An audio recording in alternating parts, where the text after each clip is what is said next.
This is TVM. TVM delivers breaking stories, global headlines, and the moments that matter.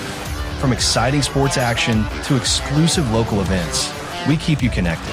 Celebrate our culture, people, and voices with powerful documentaries and inspiring stories. Experience premium entertainment, from trending music to urban lifestyle and beyond. Grow your spirit with life-changing messages and uplifting perspectives. Lead the way with bold conversations, fresh ideas, and thought-provoking shows. Wherever you are, whenever you want, watch TVM on all your devices.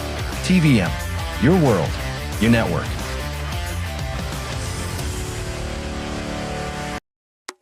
Coming up on TPI.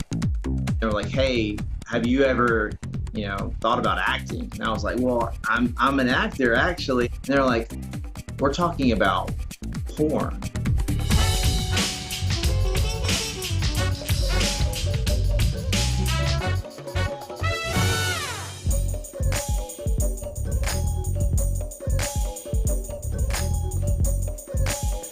Well, hello and welcome to TPI. I'm your host, Muyiwa Larry. If you haven't had a great start to your day, well, hang with us. By the end of the show, you'll find your day is brighter. Our first story features an interview with a dynamic singer whose voice penetrates the soul. CBN News reporter Charlene Aaron caught up with vocalist Miranda Curtis to find out the why behind her worship. You're such an amazing worship leader, songwriter, singer, all of that. What does worship mean to Miranda Curtis? Worship means total submission to God. Worship means obedience. Worship is my total yes to God. I know a few years ago you lost your precious mom. How did worship, how did your relationship with God really help you through that difficult time? I spent that time while grieving. I began to write more. And through that process, birthed another album. So me dealing with that, I was still able to give him glory. God still spoke to me. I didn't enter into a depression. It was hard not to, but God sustained me. He sustained my mind. It still hurts. It's still a struggle. It's been 5 years, but God got the glory out of that entire experience. What does it mean to you, Miranda, to know that your worship, your yes to God in worship, your vulnerability in your music is pulling people through some of the darkest times? I will never get used to hearing it. I'm grateful that God chose me for such a time as this. For whatever reason, I'm humbled that he still chooses to breathe on me, speak to me, inspire me. The entire experience is humbling. You've gone on to be nominated for a Grammy, a Stellar Award, Dove Award, so many accolades. What's your journey been like getting to this level? I've gone through this with blinders on, actually. I'm aware I think what I'm most excited about with the process from here to now is that I was always in pursuit of what heaven was saying. That was my pursuit. It wasn't the awards. It wasn't the nominations. It wasn't the recognition. I'm grateful for that. However, I learned my why. What is your why? My why is to, Andre Crouch wrote an amazing song called My Tribute.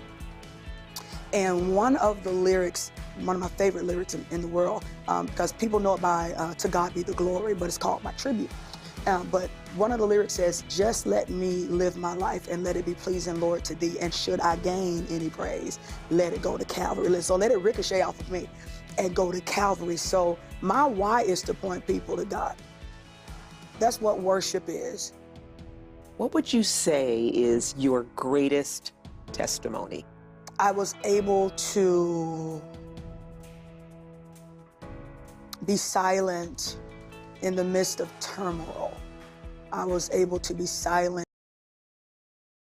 in the midst of ridicule. I was able to be silent in the midst of all of the storms. We live in a time where social media is an outlet for people, and people vent, people do these things, but I am grateful to God that I was able to cast my cares on him in the midst of all of that. And what ended up happening was, because I was silent, God was able to trust me more, and other doors started to open because he trusted me with those sensitive moments. He trusted me. And so for me, that's one of my greatest victories under being saved.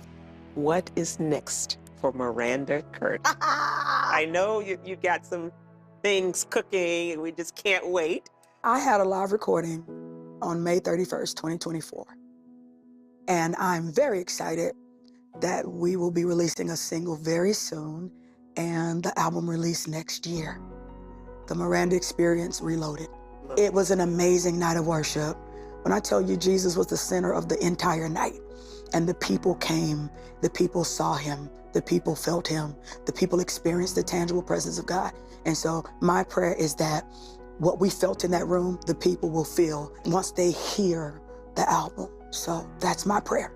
My last question for you, people who are watching right now, who are in a place of brokenness, hopelessness, addiction, or whatever, what's your word of encouragement to them? My word of encouragement is we serve a God that's not intimidated by anything that you face. There's nothing too hard for him. It is not a cliche. It is not a cliche. There is nothing too hard for our God. And if you cry out to him from a sincere place, they that worship him must worship him in spirit and in truth.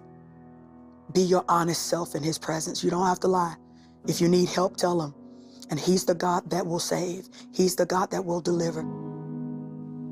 Amen. I am a witness that he's a God that saves and delivers. So don't be afraid to tell him what you need, no matter how hard you think it is. There is nothing too hard for God. Don't go anywhere, because after the break, a young man's life goes completely off track as he becomes a slave to the sex industry. I knew in my gut, my mom did not raise me to do this, but I made that decision to say yes, and I went to that studio, and to be honest, the next thing I knew, I was on my way home and I had a check in my hand.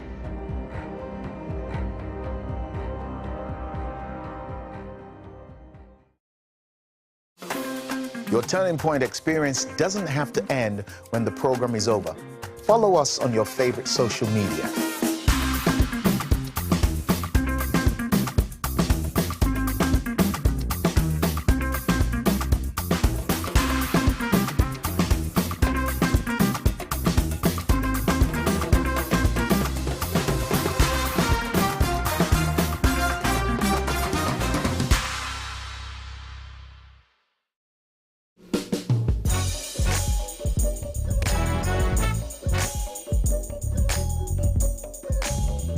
Welcome back.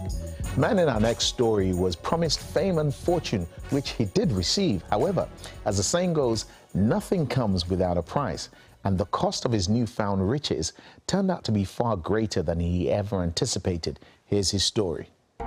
He speaks to every insecurity I had, and he was like, man, you could just be as famous as you want.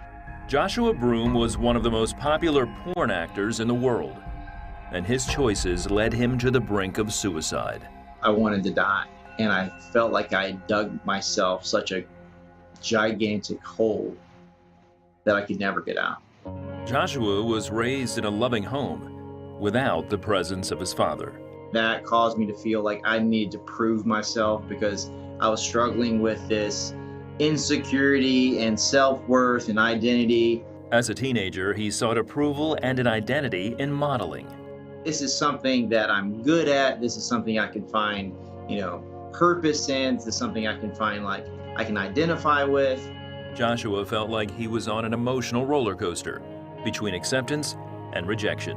I felt a lot of affirmation, but it didn't last. If I wasn't working on something, or someone got a job that I wanted, again, I fell back into, what woe is me, what's wrong with me. In his early 20s, he moved to Los Angeles in hopes of becoming an actor. While working at a bar for extra income, Joshua was approached by some young women. They were like, hey, have you ever, thought about acting? And I was like, well, I'm an actor, actually. And they're like, we're talking about porn. The women introduced Joshua to an agent in the porn industry. I opened a door, and on the other side of that door is this guy with a three-piece suit on and a double Windsor tie, and he sits there and he speaks to every insecurity I had. And he was like, man, you could just be as famous as you want. I knew in my gut, my mom did not raise me to do this, but I made that decision to say yes, and I went to that studio, and to be honest, the next thing I knew, I was on my way home and I had a check in my hand. He soon starred in several more adult films.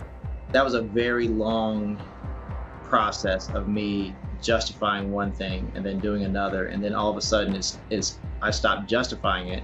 I just saw myself as this product. Before long, Joshua was winning adult film awards and becoming famous. Still, he was plagued by a guilty conscience. It felt weird, but it fed this, well, at least I'm known for something, or at least I'm affirmed for something, but it always felt wrong. So there was never a night that I laid my head on the pillow and felt proud of myself. He tried to shut out his guilt by isolating himself and soon became depressed. I wanted to die. I saw my life and I hated what it was, and I felt like I dug myself such a gigantic hole that I could never get out. In a moment of desperation, Joshua cried out to God. So I'm calling out to this God that I vaguely knew about, saying, I don't have the guts to take my life, but I don't want to live. I wish in that moment I would have picked up the phone and called my mom or called someone I trusted, but I just stayed there. He recommitted himself to the porn industry, yet the guilt remained. I'm taking a shower and I'm trying to wash this feeling off of me in some regard, and I'm just so broken that I just don't understand where my life can go or how my life can progress. After nearly 1,000 movies making over $1 million, Joshua quit the porn business. However, he still had no peace. And that was the most broken I had ever been, because I had the things that I believed would bring me happiness and peace, and it didn't work. He took a job at a gym as a personal trainer, and after nearly 3 years, he met Hope. On their first date, he confessed his past in the porn industry. Her response caught Joshua by surprise. She said it so disarming, not accusatory. She was like, well, do you not know who God is? She just asked, do you know who God is? The following week, Joshua attended church with Hope. I hear the gospel articulated so clearly, and he's telling me that God loves me, and he loves me so much that his pursuit of me is relentless. I just felt this peace in this moment, and I gave my life to Christ, and there were lots of tears and celebration, but man, I just felt like this weight that I was carrying was lifted off of me. A year later, Joshua and Hope married and now have 3 boys. Today, Joshua is a pastor and wants others to find the peace he's experienced in Christ. You could never earn your way to God. So he came down to us because he loved us that much. We all experience hurt. We all experience failure. We all have these experiences in our life. And the beautiful truth is that God's love for you supersedes that. And it can deliver you from whatever hurt or whatever you did. That is where God wants to meet you. Wherever you may find yourself, God wants to meet you right where you are, yet he loves you too much to leave you there. God wants to deliver you from all the hurt, all the pain, and all the sin that you're in right now. There's a saying that says, sin will take you further than you want to go, keep you longer than you want to stay, and cost you more than you want to pay. That's exactly what happened to Joshua. Although the money was good, the tormenting thoughts he experienced almost cost him his life. Listen to these words from Ephesians chapter 5, verse 11. It says, "Have nothing to do with the fruitless deeds of darkness, but rather expose them." I urge you today, turn away from your sin and turn to Jesus. He's knocking on the door of your heart right now. If you need a turning point in your life, pray with me and say these words after me. Heavenly Father, I come to you in the name of your Son, Jesus. I confess that I need a new start. I confess that I'm a sinner. And I acknowledge that Jesus died for me. I want to turn away from the things that have caused me so much hurt. I want to turn away from doing life my own way. I want to live for you, Jesus. So Jesus, come into my life. And Lord Jesus, I pray for my brothers and my sisters who have said these words right now. I ask you that everything that's holding them, everything that's keeping them bound, whether it's narcotics, whether it's relationships, whether it's experiences from the past, the fears that's in their mind, I ask you to break that now and let them know an overwhelming peace that can only come from you, a peace that they cannot understand and the people around them cannot understand. We ask you to do this in the name of your Son, Jesus, Heavenly Father, to your glory. Let them know now that you have done it and they are born again by the blood of Jesus and they're a part of your family. This is my prayer, Father. Amen. If you need prayer or would like to know more about what it means to have a relationship with Jesus, please message us on WhatsApp. We have prayer counselors who want to pray with you and answer your questions. For our viewers in the United States and Europe, you can call us using the number on the screen. You can also contact us using the details on our website. Now don't go away, because after the break, Christian rapper D1 challenges hip-hop culture to rise to a higher standard. Stay with us. You don't want to miss this.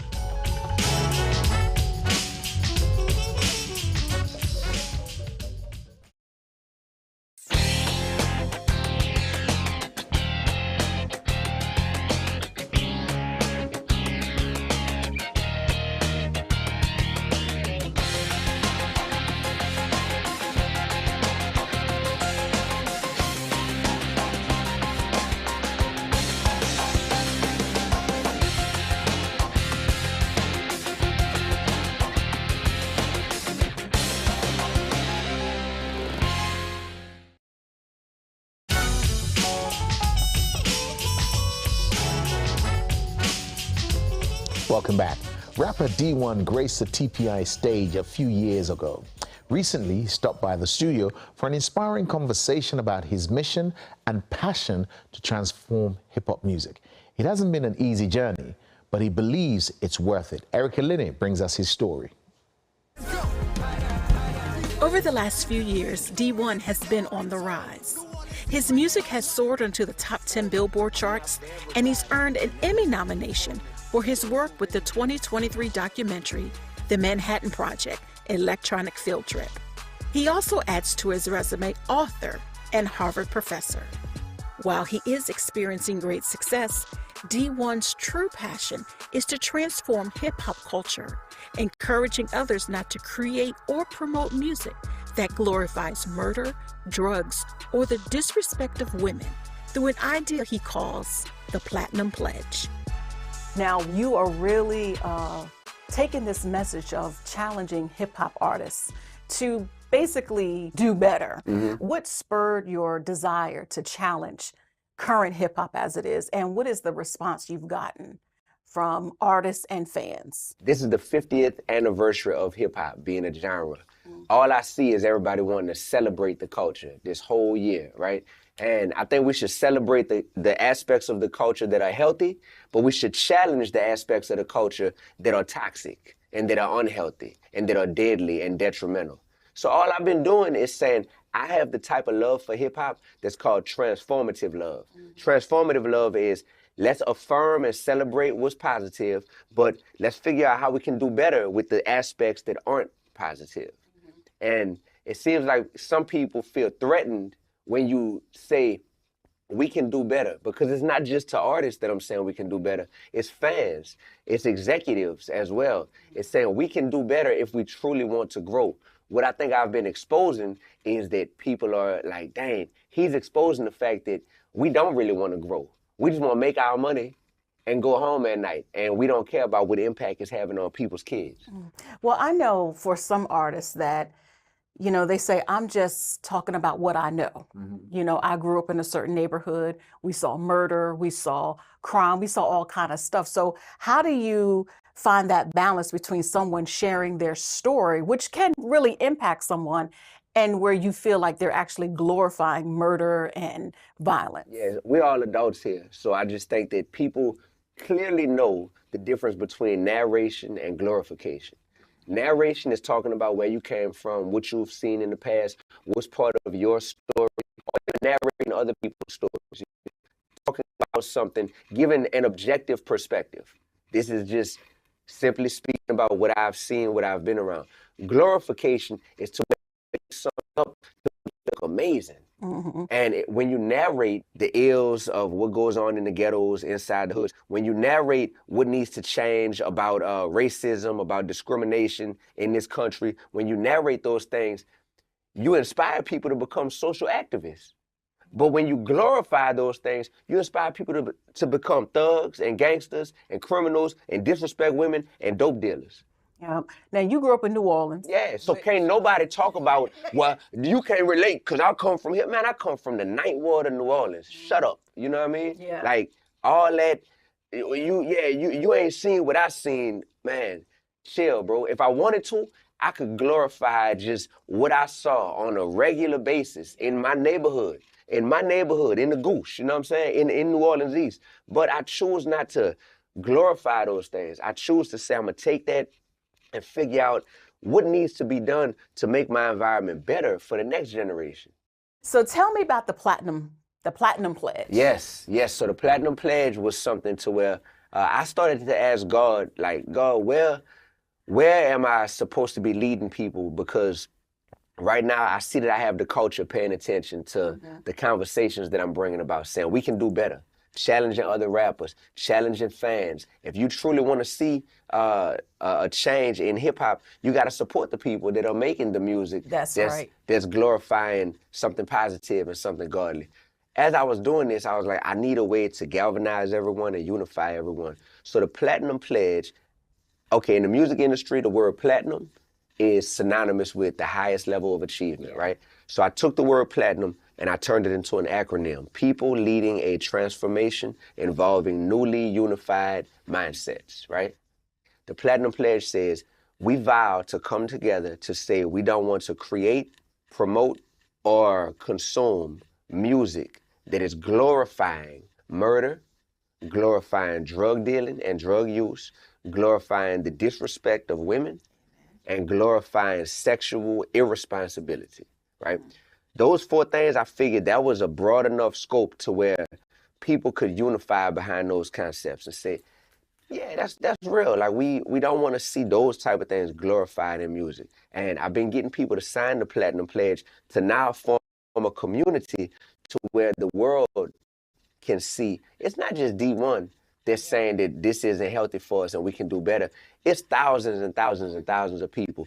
And a lot of people in hip hop. In hip hop, yes. I went on the Breakfast Club when I told Charlamagne about the Platinum Pledge. He was like, oh, I support that. I rock with that. When I speak to other artists who are already on a mission to glorify God in their music, they're like, okay, of course we support that, D1.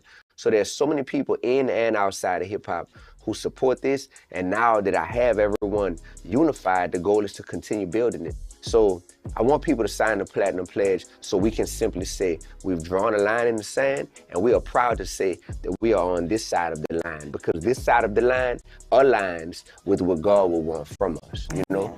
Putting up threes, whether long range or... D1 has garnered the respect and support of many in the hip-hop industry, including getting a shout-out from award-winning rapper Kendrick Lamar. You gotta tell your story so they can appreciate your glory. D1 continues to share the gospel message through his music, releasing 2 new projects in 2024, and has also started a podcast called Flipping Tables. However, with all his success, he remembers the why behind everything he does. Never chasing clout, I'm looking for divine alignment. I'm just here to do my Father's work. And hopefully, whatever y'all are attracted to about me, I can just throw the alley-oop to God every time to make sure that you, through me, can get closer to Him. When I do me to the fullest, the people can't ignore me. I soak up game from real ones that came before me. Amen. As Christians, we are to use our influence to change culture. And often that means going against culture. Let D1's story encourage you. At one time, he was an outcast. But with all that's been uncovered in hip-hop over the last few months, many are seeing what D1 has been saying is true. The truth is always right, no matter who agrees. So keep standing. Well, we've come to the end of the program, and we hope you feel empowered and encouraged by the content we've brought to you. Before I go, I want to share with you one final thought. It's from Philippians chapter 1, verse 6, and it says, I am sure of this, that he who started a good work in you will carry to completion until the day of Jesus Christ. We leave you today with music from D1. From all of us here at TPI, goodbye and God bless you.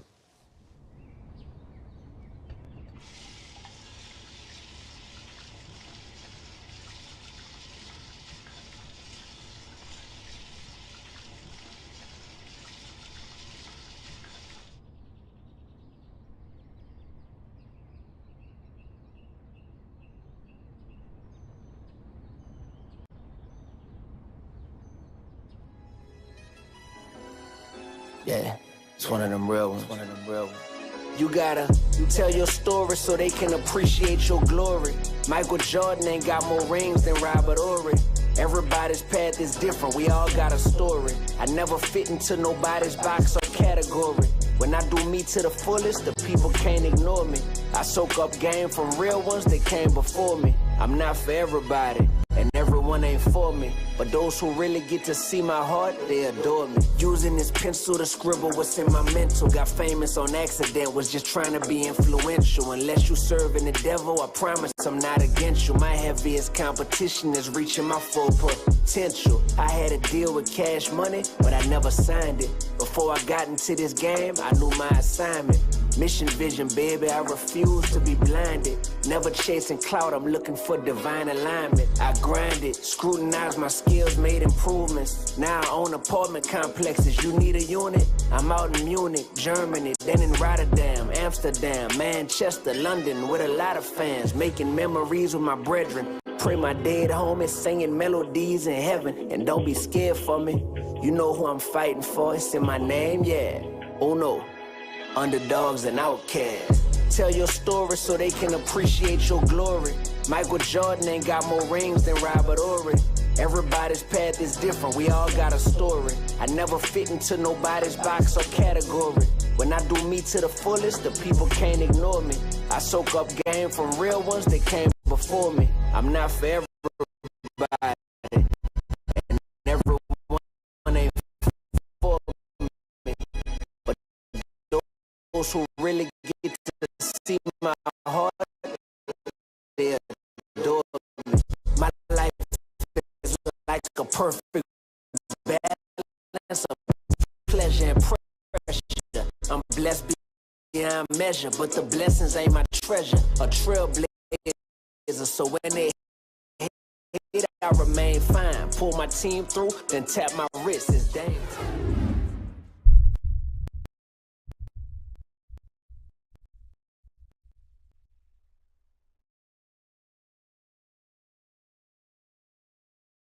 This is TVM. TVM delivers breaking stories, global headlines, and the moments that matter. From exciting sports action to exclusive local events, we keep you connected. Celebrate our culture, people, and voices with powerful documentaries and inspiring stories. Experience premium entertainment, from trending music to urban lifestyle and beyond. Grow your spirit with life-changing messages and uplifting perspectives.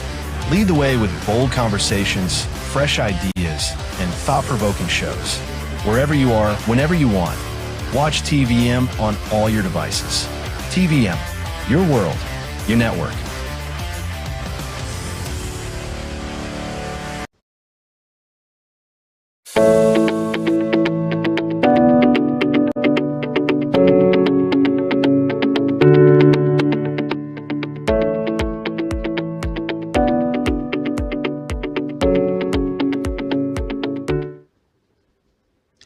Welcome to Money and Market, a program that explains the economy in plain language for everyone to understand.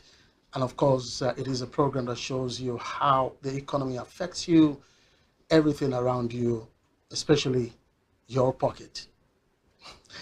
All right, today we'll be looking at a very critical topic, and it is something that affects you and I as well, like we said in our previous episode. But today we'll be looking at the reason why prices keep rising and is not commensurate with what you earn.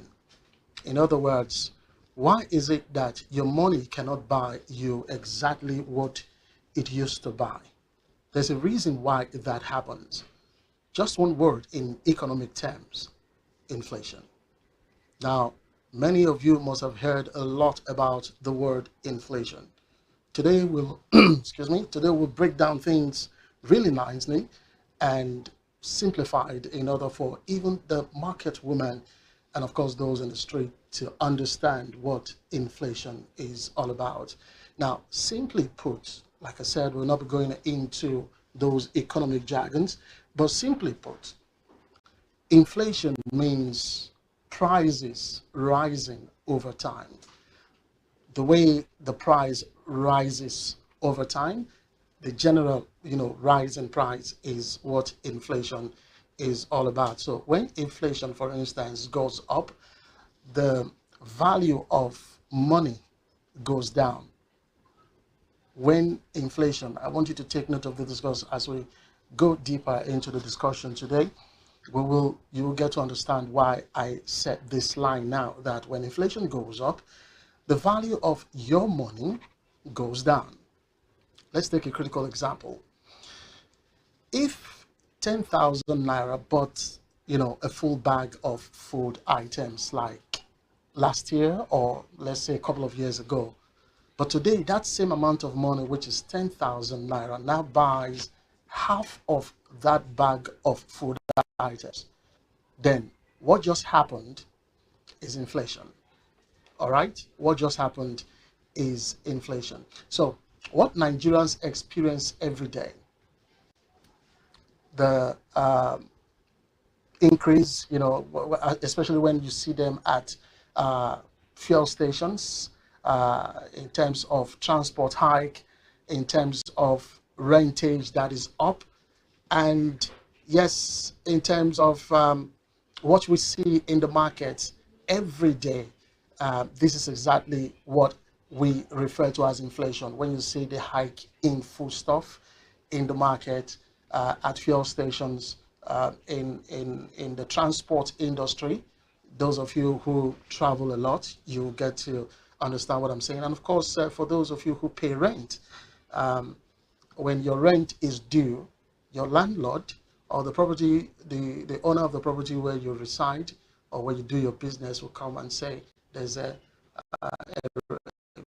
rise in an increase in your rentage. All of this is what inflation is all about. Now, let's look at something on the screen for us to define what inflation is all about, for you to grasp what inflation is all about. Now, like I said, inflation is a rising cost of items in prices as against your money in your pocket. So inflation equals to rise in prices, right? So invariably what money buys less over time. You can see how the naira or the note is shrinking in size. I mean, if we have that a clip on the screen. All right, so now all of these will come in courtesy of our sources, so it's not something that we just talk about. So inflation is why food prices rise. It is the reason why we have transport costs going up. Inflation is the reason why your salary feels, you know, like like it's very small, even when the number has not changed. And so the harsh reality about this is that inflation affects low-income earners. Those are the people or the strata of the society that inflation hits the hardest. Because while prices rise, income, you know, your income oftentimes stay the same. All right, that's why I said the price of goods going up is not commensurate with your salary. Let's look at another graphics on our screen right now. The before and now in everyday prices. Now we can see that a cup of rice is sold for 100 naira before now. Yeah, and of course transport used to be like 200 naira, and then bread, a certain size of bread was sold for 300 naira. Now this was before, and now that same cup of rice is now being sold for about 250 naira and above, and the transport fare in that same distance is now being charged for 500 naira or more, and then the same quality or size of bread that was sold for about 300 naira about last year or 2 years ago is now being sold for 800 naira or more. So you can see that it is same money in your hand, but now that same money is buying fewer items compared to before. Now, like I said, all of these are coming as a result of the CPI reports courtesy of the NBS, the National Bureau of Statistics. So inflation is not just an economic term. It is something that affects you and I. It is a daily reality. So, but what causes inflation? What really is the reason for inflation to even happen in the first place? Why does it somehow refuse to go away? Because we've seen over time that inflation remains where, I mean, it keeps happening. It doesn't go away, even when all the apparatus, all the tools are put in place to ensure that inflation goes off. It still exists. Even when we try to fight, when the players of the economy and of course the regulators of the economy try to reduce drastically the percentage of inflation as it affects the economy, we still see inflation around. So why does it refuse to go away? We will look into all of that, the causes of inflation in Nigeria. But just to let you know once again that inflation is not just one big term. It's not just something for the economists or the graduates of economics or those who are in the high strata of the society. It is for you and I. It concerns you and I because it is something that relates to prices and how it happens in relation to what we earn or what is in our pocket. So in our previous episodes in Money and Market, we've been talking about inflation on the lighter side, and we kept saying something that it is what puts hole in your pocket. Inflation is what makes your salary or your income disappear into the thin air, and you keep asking the question, what just happened to the money or the income in my pocket? And inflation, like I said, makes us to understand that what the value of the currency or the money in your pocket used to buy some time ago is not the same amount or quality of things that it bought back then that it will now buy. So that's what inflation is all about. So when you hear people say, for instance, I had 10,000 naira in the past, let's say probably 2010 2010, and I was able to buy a large quantity of foodstuff in the house, maybe your basket of beans, a basket of rice, onions, some foodstuff. You could take 10,000 to the market, let's say by 2010, and you come home with a lot of food items. But now that 10,000 naira could hardly buy you some form of meat or some quantity of meat that you want to use in preparation of your local dishes, not to mention other food stuff that you want to buy to make up your food. So that's what inflation is all about. Like I said, we'll not be going with the terms that is related to inflation, so that the common man out there in the street, those who did not attain higher institutions, will be able to understand what inflation is all about. And that's what this program does. We break things nicely for everyone to understand. So once again, the reason your income shrinks or looks like it's small or getting smaller by the day is because of inflation. Inflation, the reason why prices keep rising up and your income looks as if it's going down, even when your income stays the same. Now, one harsh reality about inflation is that over time, your income, for example, those who are salaried earners, those salaried earners would always have their income a kind of stable for a number of years. All right. So, and this does not, when it comes to salary, you don't just have promotion or increase in your salary every year as it is. So, but for prices of goods and by extension services, they keep increasing. They keep increasing as a result of so many factors, which if time permits us today, we'll look into all of that. So it is like a must for inflation to happen. And when it happens, when the prices of goods keep rising and your money stays in one place over time, then you say that inflation has hit rock bottom. All right, so that's what inflation is all about. And we gave instances of what money could buy some years back and what that same amount of money cannot buy right now. All right, it's a very important topic for you and I, to understand what this is about, because many persons have heard inflation. So now you're getting a better understanding of what inflation is all about. All right, pretty soon, just a couple of minutes from now, we'll go on a quick commercial. And when we return, we'll be looking at why inflation in Nigeria. Why and what are the reasons why we have inflation going on in Nigeria. We'll tell you more about that when we return. At DSAG Engineering and Services, we anticipate, manage, and deliver. Since 2000, we have been a leading EPC company, ensuring customer satisfaction through quality service and timely delivery. With integrity, proficiency, and innovation at our core, we provide world-class solutions tailored to your needs. From engineering designs and construction to procurement, manpower outsourcing, and maritime supplies, DSAG delivers excellence. Partner with us today.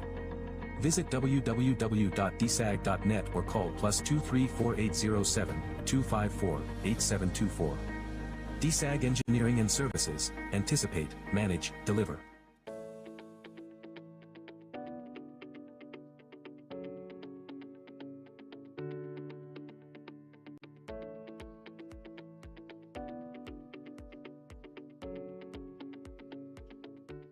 All right, welcome back from that break.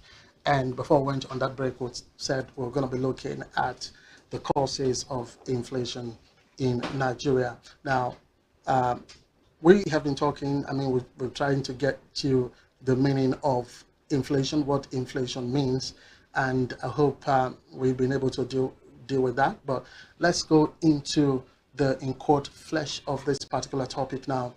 And this will give you some better insight about what inflation is all about. So, like anything that happens in life, they just don't happen accidentally. There are reasons why things happen. So in Nigeria, there are basically 4 major reasons, or very specific reasons, why inflation comes to the fore. One of them is too much circulation of money in, and of course, too very few goods being purchased by this too much money in circulation. Yes, too much money chasing too few goods, simply put. So when money is in circulation, but goods are not increasing, definitely prices will increase. Now, that's some form of economic laws. We don't want to go into that so that everybody will understand, but that's one thing when it comes to demand and supply, the laws of demand and supply. So again, when money is so much in circulation and few goods are available for that money to buy, then definitely prices will go up. Now, according to the Central Bank of Nigeria statistics released recently, currency circulation and demand deposits rose from 122.94 trillion naira. That was as at November 2025.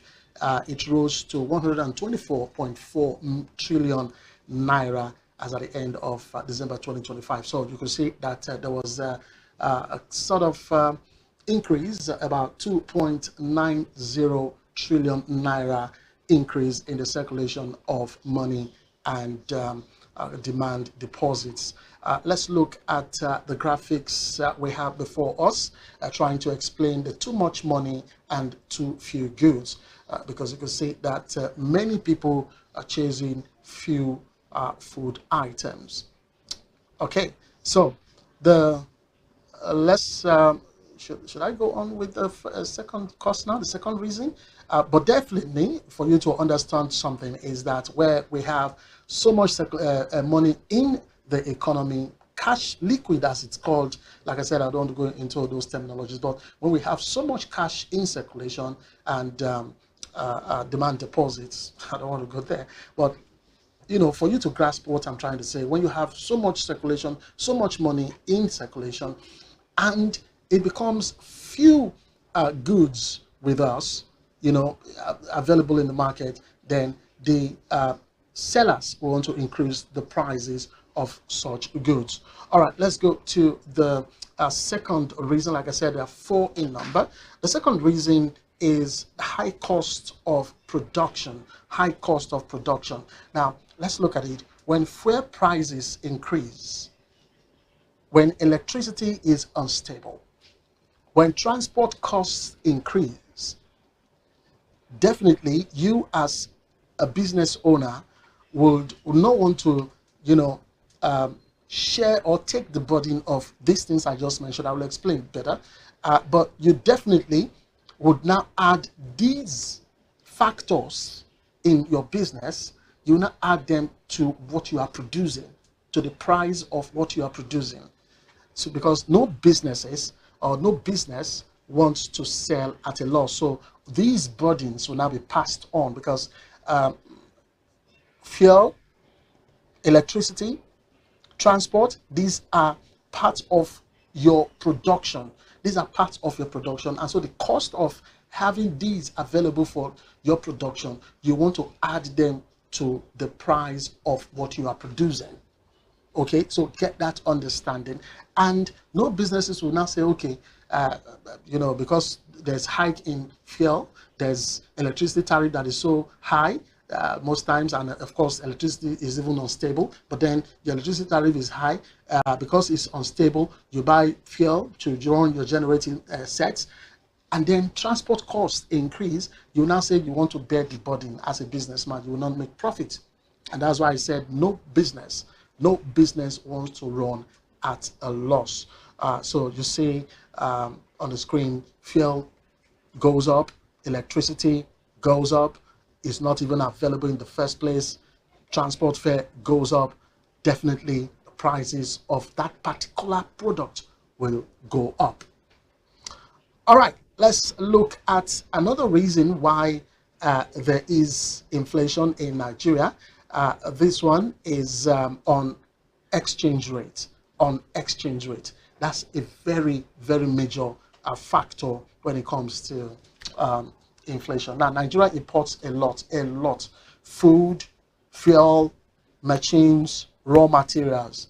We import a lot, and all of these, like in one of the episodes I said, why fuel? Why do we even import fuel?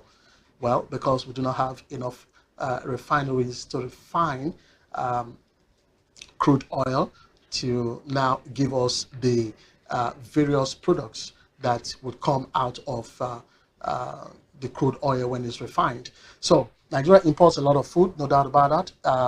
One very good example of food item that Nigeria imports a lot is rice. There's fuel, there's machines, because we do not produce machineries here in Nigeria. I mean, those major machineries we do not.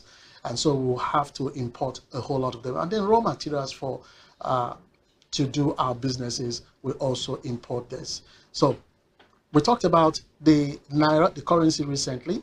So when the Naira weakens, and it happens a lot during inflation, when the Naira weakens, your imports, we said this before, your imports become expensive, okay, and inflation rises. So your weak Naira will not exchange for the dollars which you use in your business for the importation of your goods, and as a result, those prices of imports will now cost more. I mean, those imports will now be very expensive. They will now cost more, you know, and then that's when inflation arises as well. So inflation will not be at the state or the level where it was. It will now increase. So the data from the CBN shows recently that the Naira recorded marginal losses recently, despite a softer dollar globally. I mean, the dollar was, became soft in the market terms recently, but even at that, recently the CBN made us to understand that the Naira got weakened, and it closed at the third week of January at 1,421 Naira 90 kobo. That was the exchange rate for the dollar. So let's look at the then and now when it comes to some items, when it relates to exchange rates. Now you look at before now, the Naira was stronger in the exchange for the dollar, and then we had lower import costs as a result, because when you now trade your business, when you now do your business, it now looks like you are buying on a cheap. But right now, like I just said recently, the CBN data that was released not quite long showed that the Naira, was weakened, and so the exchange rate was really not favorable for the Nigerian market, and as a result, we have higher import costs. So whatever you are importing, definitely the cost went up. And then the last but not the least, the factor or reason why we have inflation in Nigeria is supply disruption. Now, there are different shocks when it comes to the supply chain in Nigeria. We have insecurity, we have flooding, we have bad roads, and of course, global crisis economically reduce supply. And when goods are scarce, because when there's supply disruption, definitely there's scarcity of that particular goods. And so when these goods are scarce, prices definitely go up. That is the law of demand and supply. Okay, so when goods are scarce, definitely prices will shoot up. This is just simple economics. I don't know if you are getting what we have been talking about. Again, just for you to understand, 4 factors. We just picked these ones. There are other factors, but we just picked these few factors for you to understand what inflation is all about. The first factor why there's inflation in Nigeria, like we talked about, is when we have too much money chasing very few goods. And of course, the other factor was the high cost of production. Definitely, as a business owner, you will not want to accumulate all those costs and then let the consumer enjoy you know, almost like a freebie and you running at a loss, because like I said, no business owner will want to go into business to make losses, rather to make profit. And the other reason we gave, or the factor that we gave, was on the exchange rate. Now, this exchange rate has been very, very volatile, has been very, very unstable. And we gave you just an instance where the CBN recently showed us that the Naira, you know, marginally weakened recently. And when it comes to foreign exchange, it's not really good for business owners who do importation and of course exportation. And we gave instances of how these things work when we have low or weak Naira, as it were, because it will affect your import, of course, when you want to bring in inputs from abroad. And the last one we just talked about was the supply disruption. I mean, where we have shocks in the supply of goods. Take an example from some of the sub-factors I brought out under supply disruption. One of them was insecurity. We look at what's going on in Nigeria as it is right now. The volatile areas, you know, in those particular areas in Nigeria, the northeast, some part of the north region, and of course, you say that when these things happen, farmers who are in the agricultural sector hardly go to the farms, and when that happens, you know, supply, there'll be scarcity of agricultural produce. And then natural disaster in the form of flooding. You know, when flood happens, we saw it not quite long. I think we saw some last year. It also affects supply as well.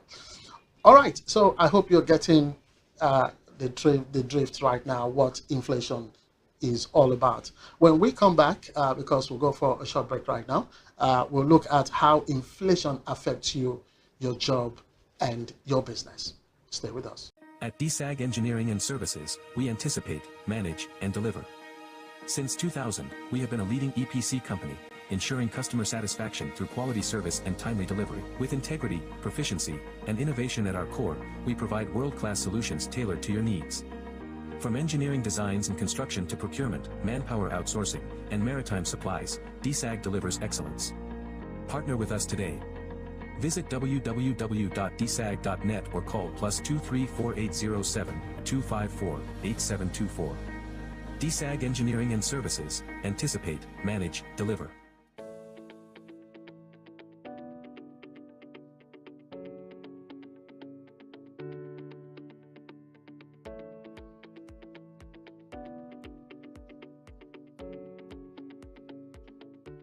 Well, welcome back, and so super excited to know that you are still with us. And just a reminder that we are looking at inflation. What is this word inflation? Okay, so before we went on that breather, we said we're going to be looking at how inflation affects you and I, our job, and of course, those of us who are in business. Well, I just mentioned different aspects right now because inflation truly hits different people in different ways. But one group that feels it most, I said it, I think when we just started, the one group that inflation hits the most is the ordinary Nigerians. The ordinary Nigerians. If you earn a fixed salary, for those who are workers, you know, who earn fixed salary, inflation is your silent enemy. This is one line that we kept, you know, hammering on, kept talking about.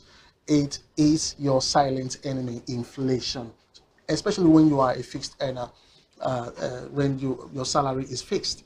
Okay, so but let's look now what we have on the screen right now, that will be displayed on your screen. Who suffers most from inflation?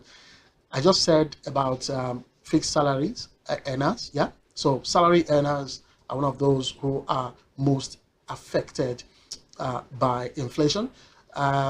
Yes, because salary earners, over time, their salaries remain the same for a pretty long time before you get to talk about promotion, you get to talk about increase in your salary. So you as a salary earner, you are one of those mostly affected by inflation. You know why? Because as your salary remains in one place for a pretty long time, let's say in your space of operation, you have every 4 years before salaries are reviewed, or your salaries get to increase. In that 4 years, inflation must have hit you several times. Okay, the inflation must have risen, dropped, because that's how it is, very unstable. And yes, that's why I said you as a salary earner, you are one of those who are mostly hit, because as it increases, as inflation happens to you, your salary remains intact for the next 4 years. But then what that salary was buying before now could not buy again before your next salary review. All right, still on that particular slide, you could see that market traders are another set of people that inflation hits the hardest, in the sense that they go into the market space, they get their goods from their major suppliers, get to the market, and then sells. But then for those who are supposed to come do business with them, they just cannot come do business with them, because the volume of what they used to buy, it's not like they cannot do business with them, but the volume of what they used to buy will not be the same volume that they used to buy. Okay, right now they cannot buy the same volume that they were buying before, talking about the salary earners, especially because those are the people that want to go to the local market and to meet market traders. Same goes for small businesses. They are also one of the hardest when it comes to inflation. They are one of the set of persons that inflation hits the hardest. And then pensioners. Pensioners is just like into salary earners. In fact, theirs is even almost worse, because there's no increase over time of their pension. Okay, so they just live by how inflation sucks a lot of money from their pocket. All right, so you can see the worker trader, SMEs, and of course retiree. The retirees are under the pensioners that I just talked about. So if you earn a fixed salary, inflation quietly, that's what I've been saying, inflation quietly reduces your standard of living. It reduces your standard of living, because your salary is fixed. Like I gave the instance of maybe you as a worker in your workspace, your salary is reviewed every 4 years, and definitely your standard of living would definitely drop because your income stays the same. But food costs more, more, and transport costs more, because you're still looking at probably you're on a salary of about 100,000 a month, and over the next 4 years, that's how the salary will be. But there's definitely transport fare will increase, and it's still on that salary. Food items will definitely increase, that will still be on that salary, and of course your rents will definitely be increased by the property owner or your landlord, as it were. And of course, you cannot save. That's what now happens to you. Savings just disappear, suffers a lot. So money kept in cash loses value, every day when inflation is high. All right. So when inflation, goes up, definitely the money in your hand is almost like is valueless. The money that you keep in your possession is almost like valueless because of inflation.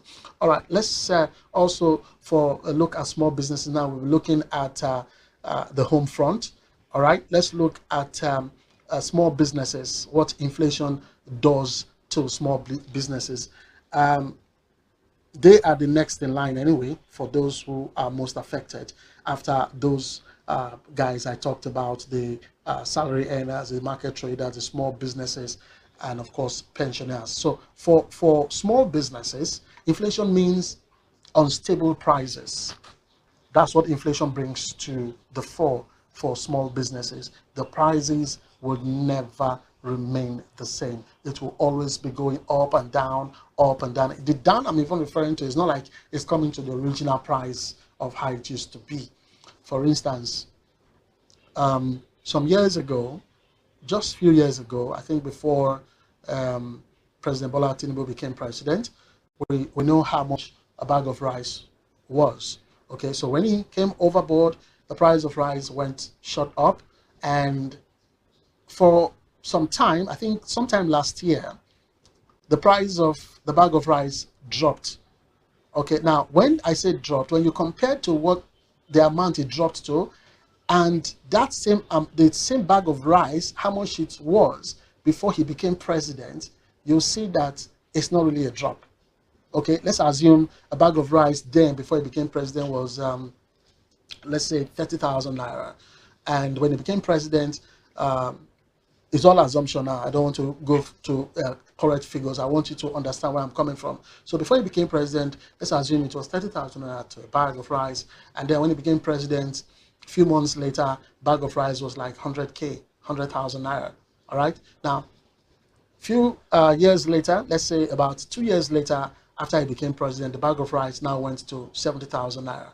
So that's the cheapest in his administration, from 100,000 when he became president, for instance, and then 2 years later, it became 70,000 naira. So you now say there's a price reduction, or the price of that particular goods has dropped.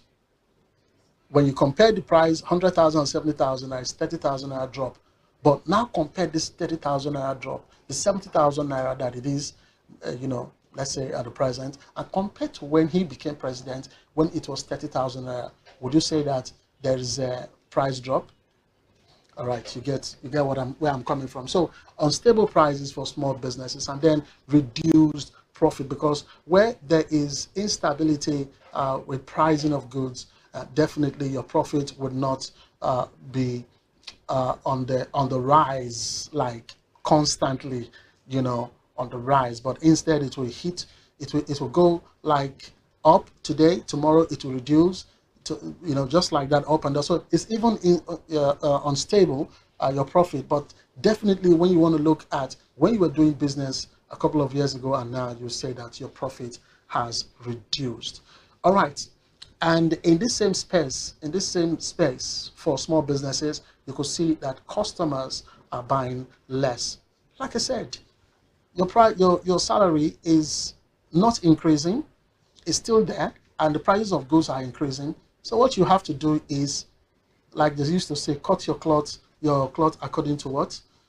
Okay, you get it. So that's the harsh reality of how money works. I mean, inflation works for small businesses.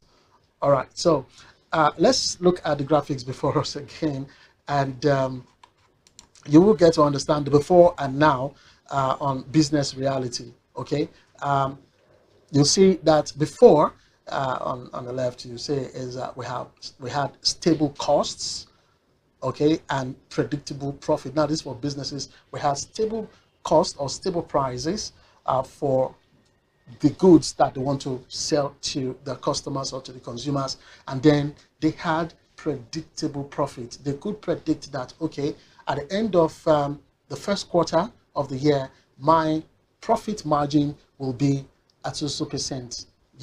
It was very predictable. But now look at it, rising costs of doing business. Before, they had stable cost of doing business, and then even when they pass the bulk, the burden to the pricing of the goods, they still make some number of good profits. But right now, the rising costs of materials to do the business is really not on the positives for them, and so they want to push such to the consumer. But even when they push such to the consumers, they are getting shrinking as it is. So the margins are always shrinking for them, very, very small compared to when it used to be. So this is why inflation, to all of us, inflation is very dangerous. It is quietly pushing people into poverty without making noise. That's what inflation does. Quietly. Because you will now be asking yourself, what did this money that I just gathered now, what did it actually do for me? Quietly, without making noise, inflation will make you be staring at the face of poverty. But inflation can be controlled, really? Can it be controlled? Because we've been looking at the reasons why we have inflation and what inflation is all about. So if this is, because I know while I was talking, if you recall very well, when I said inflation could go up and come down, the percentage of how it affects could go up and come down. So I mean, if it's also volatile, if it's also moving up and down, if it's also unstable, can it be controlled? This is what we'll look at as we round things up in the next segment after this commercial break. Stay with us. At DSAG Engineering and Services, we anticipate, manage, and deliver. Since 2000, we have been a leading EPC company, ensuring customer satisfaction through quality service and timely delivery. With integrity, proficiency, and innovation at our core, we provide world-class solutions tailored to your needs. From engineering designs and construction to procurement, manpower outsourcing, and maritime supplies, DSAG delivers excellence. Partner with us today. Visit www.dsag.net or call +23 4807 254 8724. DSAG Engineering and Services, anticipate, manage, deliver.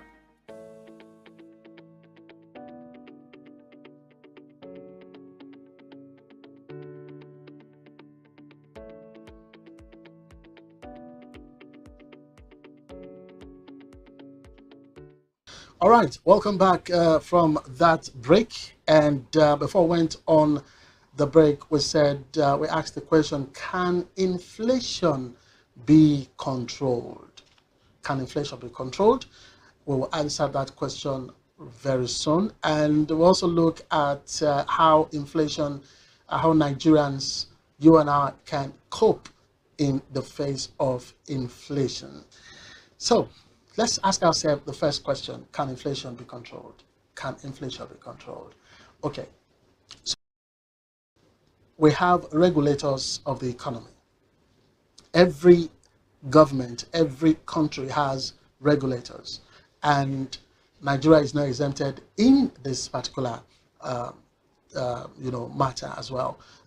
For the economy, those who really control the economy, or the regulators, when it comes to finances or financial matters, they are the governments, and most times, and most especially the Apex Bank. In this sense, in Nigeria, it is the Central Bank of Nigeria. Now, these two players, the government and the CBN, they do not ignore inflation. We have to be aware of this. They do all they can to ensure that inflation is controlled, and they fight inflation using several tools.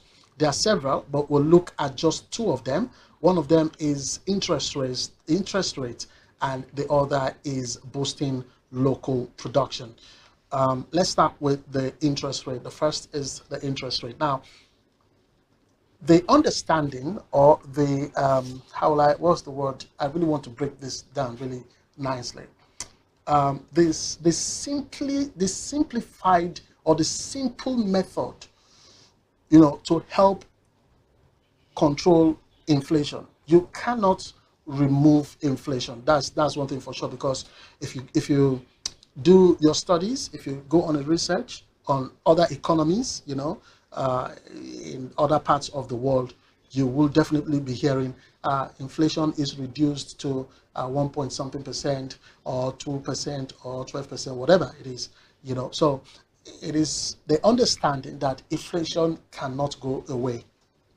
Inflation cannot go away. Inflation will always be part and parcel of us, but it can be controlled. Yes, it can. And so one of the ways of controlling inflation right here in Nigeria is via higher interest rates.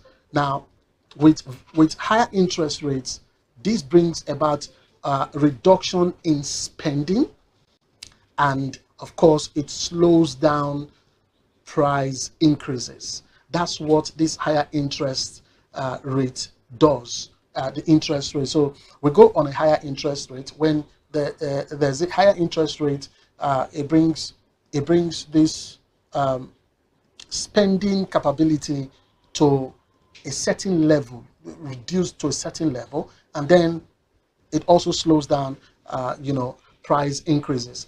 That's the understanding. That's the understanding. Let me just leave it at that. That's what they believe. These players. That's what they believe can help control, to a greater extent, the effect or the influence of inflation. All right, let's look at what we have on the screen, how inflation is controlled. Like I said, interest rates. Now, with the interest rates, that brings about the money supply control. I talked about what CBN released recently, the volume of money in circulation. We have, at the end of December 2025, at the 2.90 trillion naira increase from what we had the previous month, which was November 2025. So you can see that the volume of money in circulation was really, really high. So one way that the government and the regulators of the economy would help is by ensuring that money supply is controlled. And that's what they are trying to do. Do most of your businesses cashless. Let's go cashless. Let's do businesses online instead of carrying much cash in our hands. All right. Another thing that you're seeing on your screen about these graphics is the exchange rate stability. Now, the government has to do a lot when it comes to the exchange rate. We've got to ensure that the local naira appreciates and doesn't get weakened too often. And there's been, to a large extent, some form of stability when it comes to what the naira buys the dollars. I mean, exchanges for the dollar. Recently, I think there's been a little form of stability, not like what it used to, I think, in the early part of 2025. And then, of course, the other one is local production, which we will look as the second reason that the government can do to control inflation. Boosting local production. Now, that's another factor or other tool that the federal government, all the regulators of the economy can use to control inflation. Now, when we produce more locally, we depend less on imports, and then this brings about price stability. Okay, but like we saw over the former slide where we talked about money supply control, and then it brings about exchange rate stability. All right. So, but with these tools that I just mentioned, just two of them, one of them, like I said, the interest rates, and then the other is boosting local production. Like I said, there are various tools that the federal government or the CBN can use. We don't want to go deep into all of that. I just want you to get the understanding of how that it can be controlled, yes, to the barest minimum if we can, if these things are really taken into serious consideration. But these solutions, these two tools that I just talked about, they are not really that easy because definitely it will take time for us to start seeing the effect of these solutions that I just preferred. So how do Nigerians, the other Nigerians cope when it comes to inflation, coping with inflation? All right, let's see the slide now for us to get an understanding of how Nigerians cope when it comes to inflation. First off, you can say budget strictly. We've got to, our budget will have to be planned in a way, brought up in a way that it will help reduce the cost of inflation, cost of living on Nigerians, and then also try as much as we can the regulators now, we can to reduce inflation in the economy. And then another thing that you're seeing on the screen there is reduce waste. Reduce waste. This is very, very important because when we do have surplus, some time ago I talked about how it is that you get surplus because of your pricing. People will turn away from such pricing, and then you have a lot of waste. So we have to reduce waste. That's one way of trying to cope with inflation. Yeah. So let me come back to that budget strictly. For you as a person, as a Nigerian, you have to stop spending impulsively. You know, there are people, you know, that anything that just comes to the mind, as long as there's money in their pocket, they will just spend instantly. That's called impulse spending. So impulse spending, you kill impulse spending when you budget strictly. So that will also reduce waste. Okay, I just wanted to link that budget strictly to reducing waste. So it will reduce wastage. You will not be spending money recklessly. Let me put it that way. And then multiple income streams. We've hammered on this over and over. In fact, right from episode 1 of Money and Market, we've been talking about multiple income streams. It's very, very important because, especially for you, the salaried earner, you cannot depend on your salary alone in relation to inflation. Okay, so if you say you want to do that, that means you won't be buying or be purchasing enough items for yourself and your family. All right, so you want to have multiple income streams in order for you to, in quote, meet up, you know, with your cost of living or your standard of living.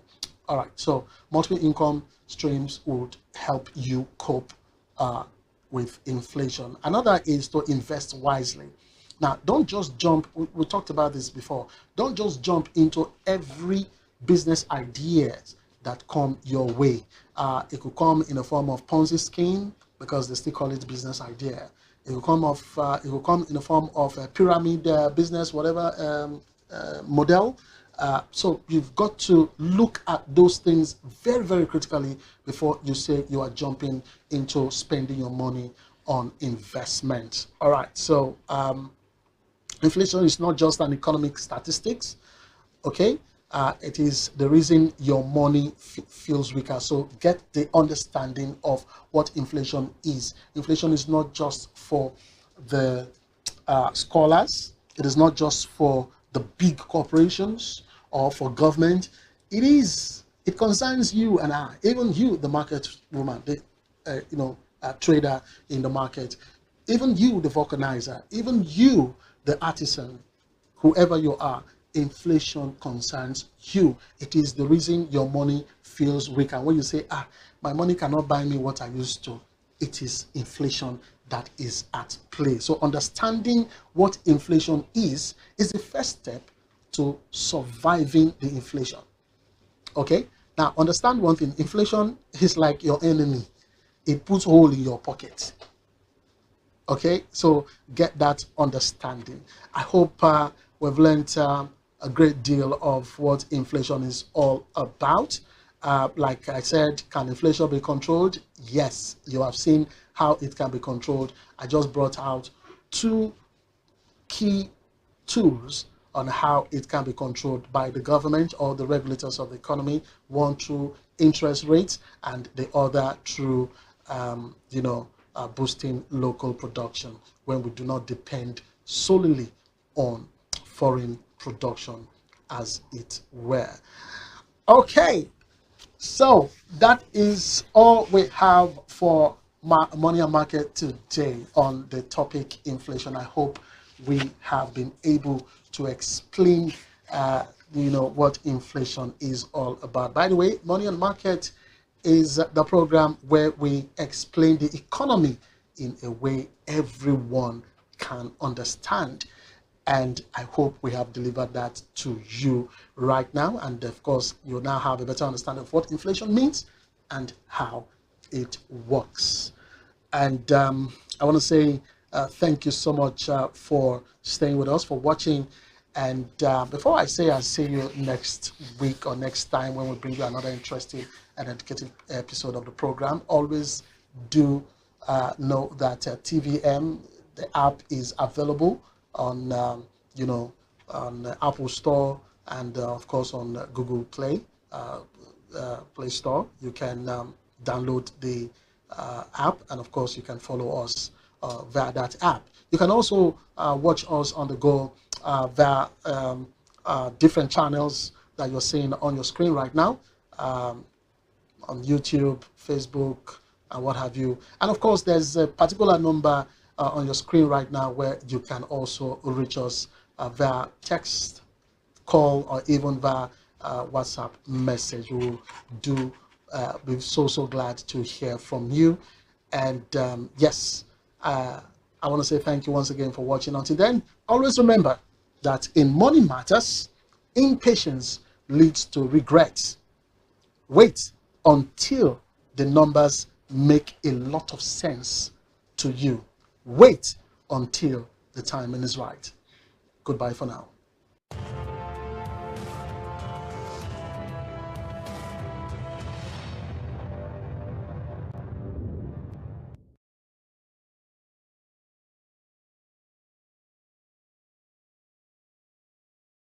This is TVM.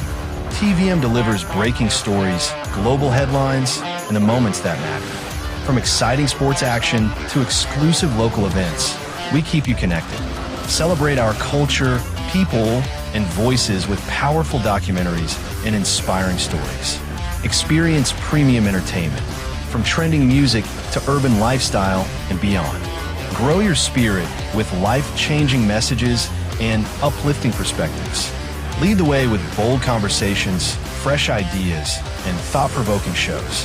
Wherever you are, whenever you want, watch TVM on all your devices. TVM, your world, your network.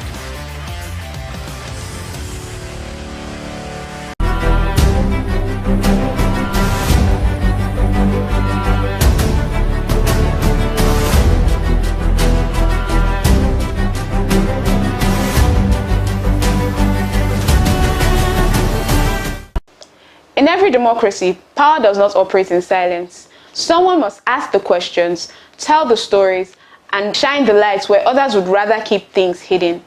In Nigeria, that responsibility largely falls on the media. From newspaper and radio to television and digital platform, the media plays a powerful role in how the country is governed. Here on Explain, we're going to be looking at the roles of media in governance, how it informs, checks powers, shapes public opinion, and strengthens democracy. When we talk about the media, we mean newspapers, radio, television, and digital platforms such as news websites and social media. In Nigeria, the media reaches millions of people every day, in cities, towns, and rural communities. From early morning radio to the late night TV news, the media is often the first source of information to the public. The first major role of the media in governance is information. The media tells Nigerians what the government is doing, new policies, budgets, laws, appointments, and national decisions. Without the media, most citizens would be completely disconnected from the government activities. By reporting the news, the media keeps governance visible and open to the public.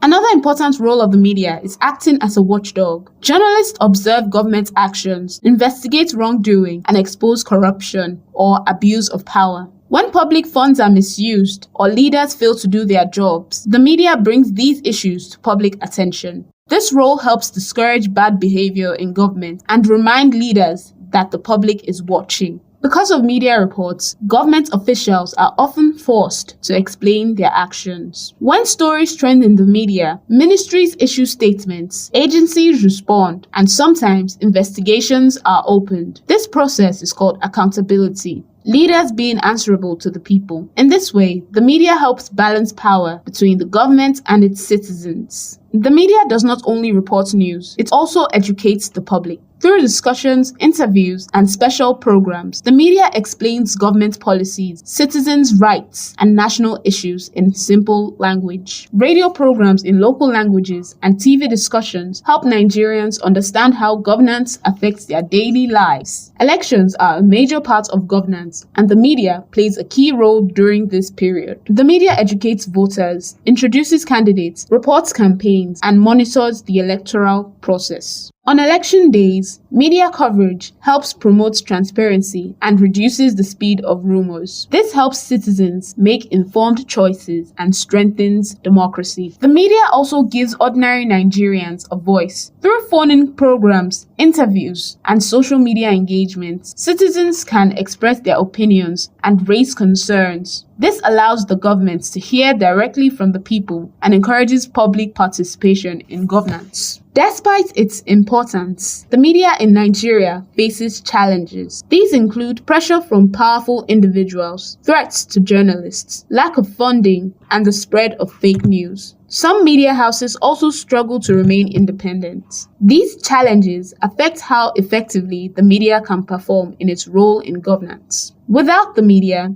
governance would lack transparency. The media connects the government to the people, keeps leaders accountable, and helps citizens stay informed. A free and responsible media strengthens good governance and democracy in Nigeria. In the story of Nigeria's democracy, the media is more than just an observer. It is an active participant. By informing the public, holding leaders accountable, and giving voice to the people,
TVM delivers breaking stories, global headlines, and the moments that matter.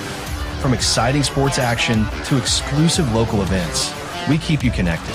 Celebrate our culture, people, and voices with powerful documentaries and inspiring stories. Experience premium entertainment, from trending music to urban lifestyle and beyond. Grow your spirit with life-changing messages and uplifting perspectives. Lead the way with bold conversations, fresh ideas, and thought-provoking shows. Wherever you are, whenever you want, watch TVM on all your devices. TVM.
of Delta State, Dr. Ifeanyi Okowa, as the South-South Coordinator, Zonal Coordinator for the Renewed Hope Initiative, RHI.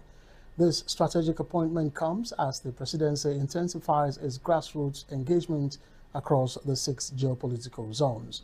Dr. Okowa, who recently transitioned to the All Progressives Congress alongside Governor Sheriff Oborevwori, is now tasked with spearheading the administration's developmental and social investment programs across the South. Significant enthusiasm from political stakeholders.